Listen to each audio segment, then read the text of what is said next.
આજે કોનો હિસાબ બાકી છે? સાલું આ રોજની હિસાબની મગજમારીમાંથી યાર કંટાળી ગયો છું. કંઈક નવું ગોતવું પડશે હિસાબ માટે.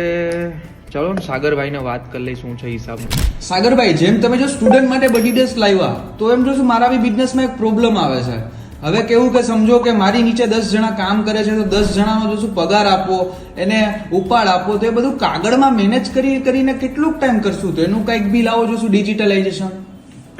અમે ઓલરેડી લાવી ચૂક્યા છીએ જીતેનભાઈ. એમાં એપ્લિકેશનનું નામ છે 7 ઉપાડ એપ. એમાં તમારે શું છે, લોગિન કરવાનું છે, તમારે એમ્પ્લોય નાખવાનું છે, એનો ફોન નંબર, એનું બેઝ સેલેરી, બસ. એના પછી શું, તમારે ખાલી એમને જ્યારે ઉપાડ માંગવા આવે ત્યારે એક ક્લિક ઉપર ઉપાડ એડ કરી દો, એનું રીઝન લખી દો. મંથના એન્ડમાં તમને ખબર પડી જશે કોને કેટલો ઉપાડ લીધો, મારે કોને કેટલા આપવાના છે. અને જો એમ્પ્લોય એમ કહે કે મને યાદ નથી, તો તમે સિમ્પલ એક ક્લિક પર પીડીએફ ડાઉનલોડ કરીને એને શેર કરી શકો છો. વાહ સાગરભાઈ વાહ, તમે મારું કામ તો ચૂટકીઓમાં આસાન કરી દીધું.